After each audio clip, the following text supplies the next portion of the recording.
Hello students, यहाँ पे question देखते हैं। Two blocks each of mass 1 kg they are placed as shown. तो डायग्राम दिया हुआ है, हमें बिल्कुल क्लियर है डायग्राम हमारे सामने। तो चलिए फोकस करते हैं। They are connected by string which passes over a smooth pulley. तो ये डायग्राम देखो क्वेश्चन में दिया है, मैं मार्क कर रहा हूं यहाँ पे, ये वाला डायग्राम ना। There is no friction between M1 and ground, यानी कि यहाँ पे तो म्यू की वैल्यू 0 है, मगर M1 और M2 के बीच में जो कोफिशिएंट ऑफ फ्रिक्शन दिया हुआ है वो कितना दिया हुआ है, 0.2 दिया हुआ है। यानी M1 और M2 जो दोनों ब्लॉक हैं उनके बीच में फ्रिक्शन है। Force capital F is applied to M2 in left direction, है ना। वो भी डायग्राम में हमें क्लियर है कि कैसे एक्ट कर रहा है। Which of the following statements is are correct. तो ये बच्चे आपका है कि इसमें से एक से ज्यादा ऑप्शन आपके करेक्ट हो सकते हैं, तो हमें चेक करना है। तो चलिए देखते हैं। अब मैं यहाँ पे जो डायग्राम लिए हैं ब्लू कलर में, इनको देख लेते हैं। यहां से ये फ्री बॉडी डायग्राम्स है, ये हो गया M2, ये हो गया M1, है ना। और दोनों की वैल्यू कितनी है लिख लेता हूं यहाँ पे। M1 equal to M2 equal to कितना दिया हुआ है क्वेश्चन में, 1 kg की 1 है। तो जब यूज करना होगा हम इसे यूज कर सकते हैं। अब बात आती है कि कौन कौन से फोर्सेस एक्ट कर रहे हैं। अगर मैं M1 और M2 के बीच में देखूं, ठीक है, सिर्फ मैं बात करता हूं M2 की, तो वहां पे कितना फ्रिक्शन फोर्स मैक्सिमम एक्ट कर रहा होगा, लिमिटिंग वैल्यू एक्ट कर रही होगी, और वो कितनी होगी, म्यू इंटू जो इन दोनों के बीच में कॉन्टैक्ट फोर्स होगा। देखो M2 अगर ऐसे है ना, तो M1 के कारण M2 पे नॉर्मल फोर्स ऊपर लगेगा, M2G जो अर्थ के कारण है ग्रेविटेशन फोर्स, तो नीचे एक्ट कर रहा होगा। So N will be equal to M2G, यही होगा कॉन्टैक्ट फोर्स इन दोनों के बीच में, M1 और M2 के बीच में।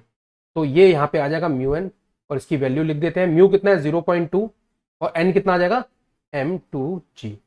तो वैल्यू पुट करते हैं 0.2 इंटू 1 इंटू 10, कितना आंसर आ गया 2 न्यूटन। तो एक्चुअली मैं चाहता हूं यहां पे कि मैक्सिमम वैल्यू लग जाए, तो वो हमारी लिमिटिंग कंडीशन हो जाएगी, है ना। तो मैं मैक्सिमम अगर फोर्स लगाने की कोशिश करता हूं तो ध्यान से समझिएगा हो क्या रहा है। अब नीचे डायग्राम देखिए, एफ फोर्स इस तरफ लग रहा है, टेंशन इस तरफ लगेगी, और जो नीचे वाला M1 है उस पर भी टेंशन इस तरफ एक्ट कर रही है। ये बात क्लियर है। अब फ्रिक्शन फोर्स कैसे लगेंगे, देखो M1 की टेंडेंसी इस तरफ जाने की है, M1 की टेंडेंसी राइट की तरफ जाने की है। तो M1 पे जो M2 के कारण फ्रिक्शन फोर्स लगेगा, मैक्सिमम वैल्यू वो इधर लग जाएगी, है ना। मैं बस उस कंडीशन की बात कर रहा हूं when they are about to slide on each other, जब वो एक दूसरे पे स्लाइड होना स्टार्ट कर देंगे। तो उस कंडीशन में जो फ्रिक्शन की मैक्सिमम वैल्यू निकाली है, ये वैल्यू, इसको हम क्या बोलते हैं, लिमिटिंग फ्रिक्शन वैल्यू, है ना। या इसको हम स्टैटिक की मैक्सिमम वैल्यू भी बोलते हैं ना, स्टैटिक फ्रिक्शन की मैक्सिमम वैल्यू है। और ये 2 न्यूटन के बाद की जो कंडीशन है वो काइनेटिक हो जाती है, फिर काइनेटिक फ्रिक्शन एक्ट करना स्टार्ट करता है। तो चलिए यहां पे हम देख रहे हैं कि 2 न्यूटन, M1 वाला डायग्राम देखिए आप नीचे ब्लू कलर वाला, 2 न्यूटन पीछे लग रहा है, और वही 2 न्यूटन M2 वाले में, क्योंकि फ्रिक्शन क्या है, इक्वल एंड अपोजिट फोर्सेज है, कॉन्टैक्ट फोर्सेज है, तो दोनों पे लगेंगे इक्वल एंड अपोजिट वे में। तो इस तरीके से हमने लगा दिया। अब अगर मैं चाहता हूं ये मूव ना करे, पहली कंडीशन क्या है, ठीक है, रेस्ट की कंडीशन आप कह सकते हैं ना, कि रेस्ट की कंडीशन में, या अबाउट टू मूव कह सकते हैं, कि अबाउट टू मूव और अबाउट टू स्लाइड। तो उस कंडीशन में हमारी कंडीशन क्या आएगी, जो टी होगा M1 के डायग्राम से अगर हम देखें तो टी की वैल्यू कितनी आ जाएगी, 2 न्यूटन, ठीक है।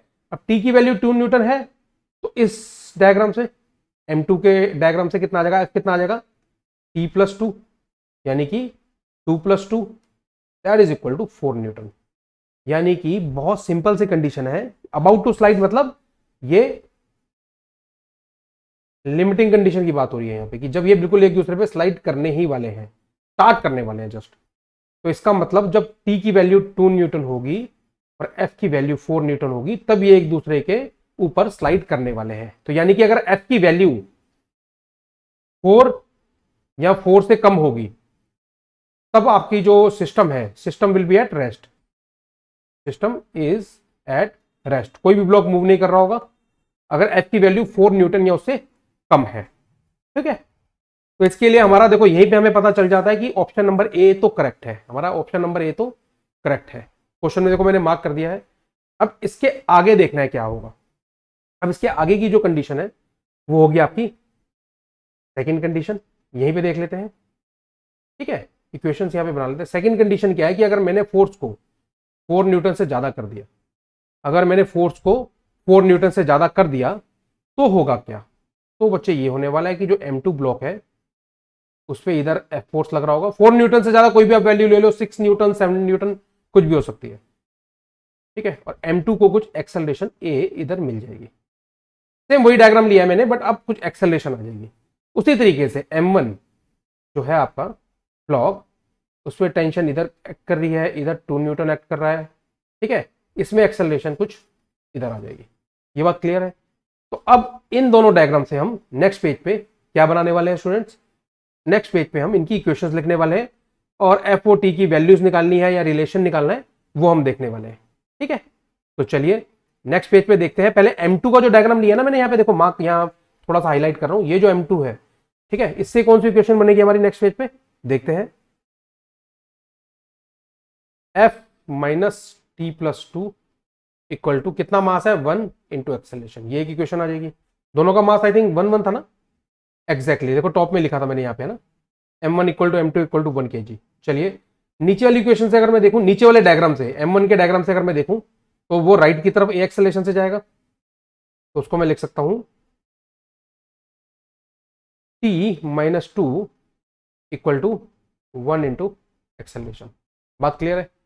ठीक है। अब मैं अगर इनको ऐड करता हूं, ध्यान से समझिएगा, अगर मैं इनको ऐड करता हूं या ऐड नहीं करते, मैं इनको ना डिवाइड करता हूं, इस तरीके से इन दोनों इक्वेशंस को डिवाइड कर देता हूं, ठीक है। तो हमारी इक्वेशन क्या बनेगी, F minus T plus 2 upon T minus 2 that is equal to 1, है ना। तो इससे रीअरेंज करते हैं, F minus T minus 2 equal to T minus 2 minus cancel out, F equal to 2t और I can also write T equal to F by 2।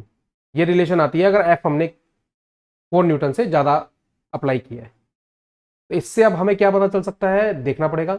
इसमें से एक ऑप्शन आपका बनता है डी ऑप्शन, ठीक है। डी ऑप्शन चेक कर लेते हैं। If F is, D option आप देखिए ध्यान से, if F is 6 Newton the tension in the string will be 3 Newton. तो वैल्यू पुट करके देखते हैं यहाँ पे, हाँ जी, अगर एफ की वैल्यू 6 न्यूटन है तो टी कितना हो जाएगा 6/2, तो 3 न्यूटन आंसर आपका आ जाएगा। तो चलिए यहां से हमें ये बात क्लियर होगी कि ऑप्शन नंबर डी भी आपका करेक्ट आंसर है, ठीक है। तो यहां तक तो बिल्कुल क्लियर है। अब बात करते हैं ऑप्शन बी की। If F is greater than 4 Newton tension in the string will be 4 Newton. नहीं, देखो टेंशन वेरी कर रही है स्टूडेंट्स, टेंशन एफ पे वेरी कर रही है। देखो यहां पे मैंने क्या फाइंड आउट किया, टी इक्वल टू F/2। तो जैसे जैसे आप एफ बढ़ाओगे, कैपिटल एफ को बढ़ाओगे, जो एक्सटर्नल फोर्स आप लगा रहे हो, तो टी की वैल्यू भी इंक्रीज करेगी, तो कुछ फिक्स नहीं होने वाला। तो बी ऑप्शन तो आपका करेक्ट नहीं होगा। See, if F is greater than 4 newton the frictional force between the blocks will be 2 newton. हाँ, उसके बाद फिर 2 न्यूटन लगता रहेगा आपका, क्योंकि कोफिशिएंट ऑफ फ्रिक्शन कितना दिया हुआ है 0.2, तो जो मैक्सिमम वैल्यू है उतना ही आगे कंटिन्यू रहेगा। क्लियर आपको? तो ऑप्शन सी भी आपका जो है इस केस में करेक्ट होगा। तो ए सी डी ये तीनों करेक्ट होंगे। तो आई एम श्योर आपको सॉल्यूशन एकदम क्लियर है इसका। Thank you very much.